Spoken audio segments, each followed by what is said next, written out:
Hello students, welcome back to the second lecture of Progress Commerce class for depreciation.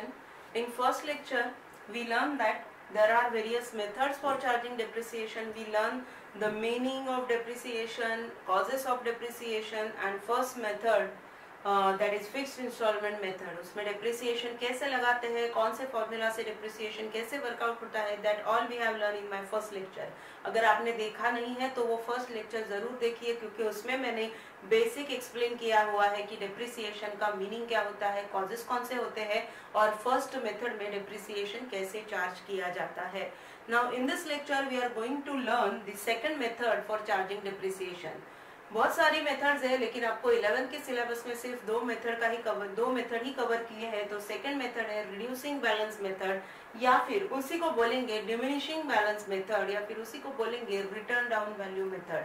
तो paper में कोई भी नाम वो यूज करे स्टूडेंट्स, आपको पता होना चाहिए कि ये कौन सी मेथड है, आपको उसमें कंफ्यूज नहीं होना है. So just remember all these three names: reducing balance method, diminishing balance method, या फिर return down value method.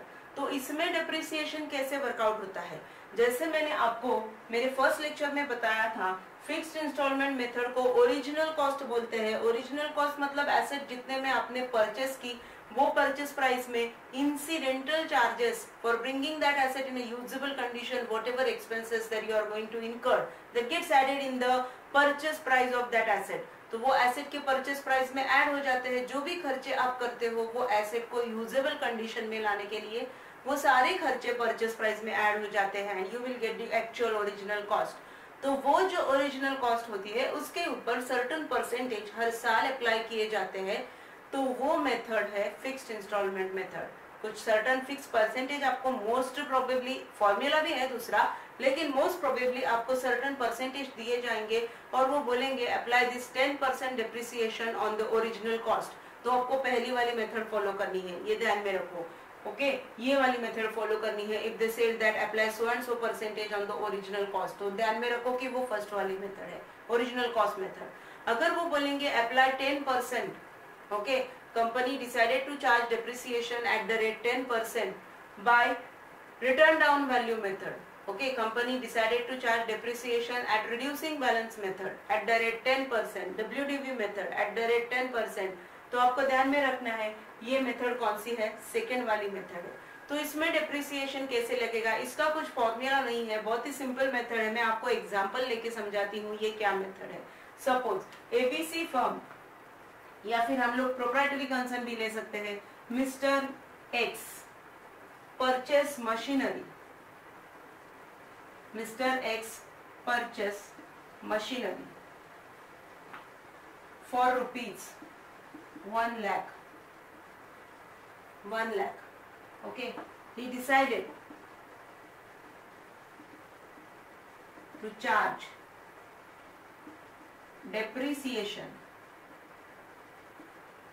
at the rate 10% per annum by reducing balance method.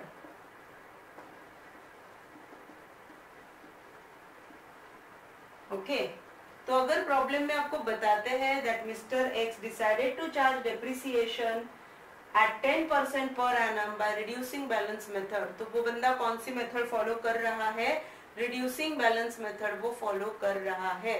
Okay so देखते हैं इसको कैसे करते हैं. अगर suppose mister x purchase machinery, यहाँ पे मैं थोड़ा ऐड कर देती हूँ for the sake of convenience, on 1st January 2018. On 1st January 2018, he purchased machinery for 1 lakh. Okay, and he is closing his books of account on 31st December every year. Okay, so closing year is equal to 31st December. 31st December को वो books of account close करता है. तो हम इसको कैसे करेंगे, देखो एसेट को परचेस किया उसने 1st January 2018 को. What is the price of that asset? 1st January 2018 asset purchase. Asset का नाम दिया हुआ है यहाँ पे, so I am using the name purchase machinery. उसने मशीनरी परचेस की है. He purchased machinery for how much? 1 lakh. There are no incidental charges. Machinery purchase की 1 lakh में. Okay. उसमें से 1 साल होने के बाद आपको चार्ज करना होता है less depreciation. Depreciation at the rate 10% per annum.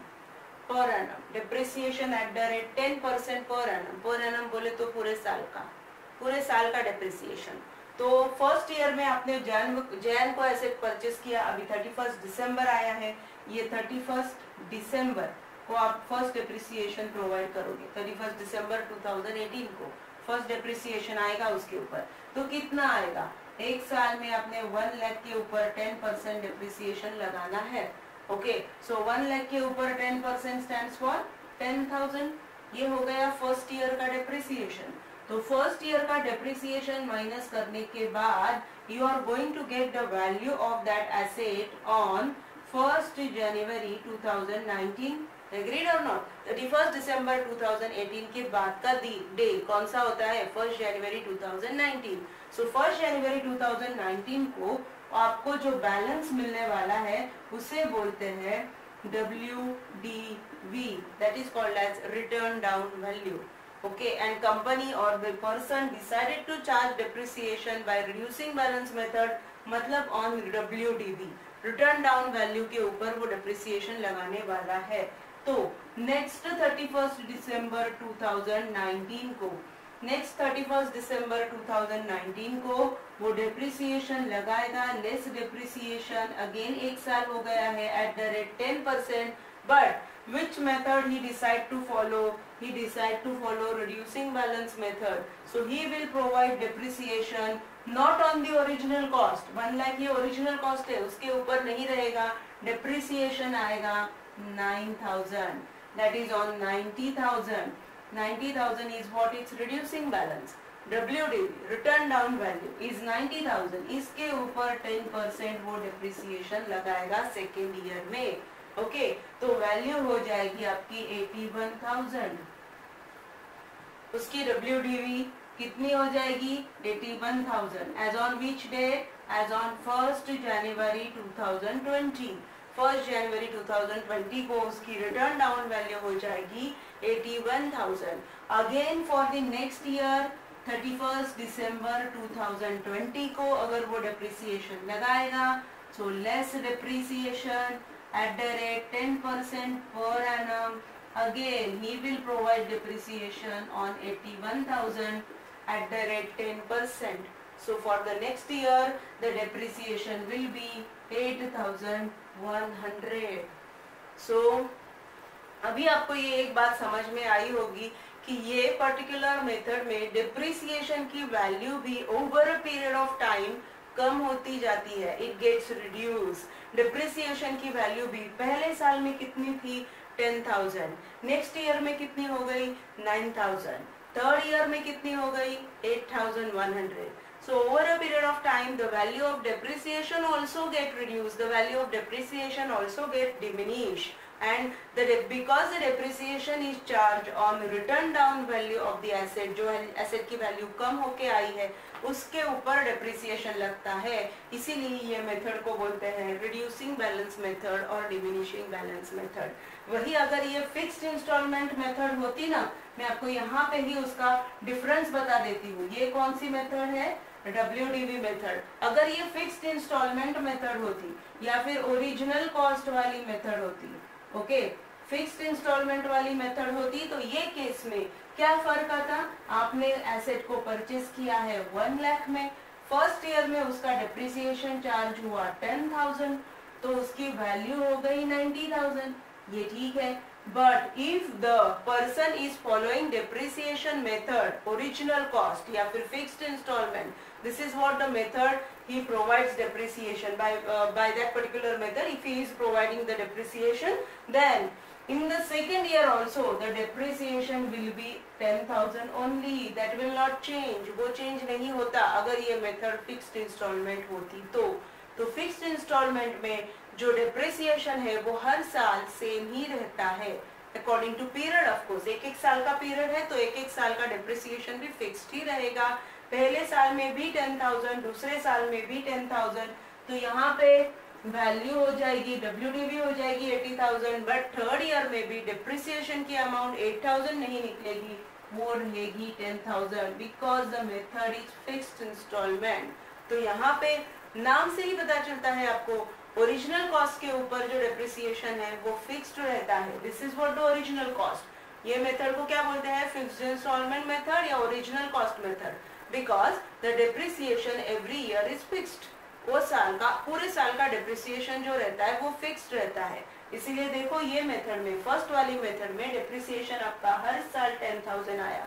वही अगर बंदा सेकेंड वाली मेथड फॉलो कर रहा है, WDV की मेथड फॉलो कर रहा है, रिड्यूसिंग बैलेंस मेथड फॉलो कर रहा है, डिमिनिशिंग बैलेंस मेथड फॉलो कर रहा है, तो डिप्रिसिएशन WDV के ऊपर लगता है, जो बैलेंस रिड्यूस होके आता है उसके ऊपर लगता है। तो आपने देखो ये वाली मेथड में 1 लाख के ऊपर फर्स्ट ईयर में 10% on 1 lakh the depreciation was 10,000, balance gets reduced to 90,000 and the second year on 90,000 he charged depreciation at the rate 10% per annum, that is 9,000, so the balance gets reduced to 81,000 for third year and third year के end में depreciation कितना लगा है? 81,000 के ऊपर 10%, that is 8,100। Okay, सो आपको अभी मेरे ख्याल से दोनों मेथड मैंने आपके सामने बोर्ड पे लिखी है, तो आपको भी डिफरेंस समझ में आया होगा। Both the methods are very simple, बहुत ही सिंपल है डिप्रिसिएशन वर्कआउट करने के लिए ये दोनों मेथड। हमारे नेक्स्ट लेक्चर में हम देखेंगे कि इसकी जर्नल एंट्री कैसे बनती है। There are certain journal entries for charging depreciation, तो उसको कैसे करेंगे, उसको जर्नल एंट्रीज को ट्रीटमेंट कैसे देना होता है, बनाना होता है। प्रॉब्लम में आपको लेजर अकाउंट, दो मेन लेजर अकाउंट बनाने होते हैं, एक तो एसेट अकाउंट बनाना पड़ता है और दूसरा डिप्रिसिएशन अकाउंट बनाना पड़ता है। लेकिन माय डियर स्टूडेंट, जहाँ पे लेजर है तो वहाँ पे फर्स्ट ऑफ ऑल जर्नल तो होगा ही। सो लेजर को पढ़ेंगे, लेकिन जर्नल के साथ अपने नेक्स्ट लेक्चर में stay with progress commerce class. In the third lecture I will explain you the journal entries with ledger. Okay, thank you very much.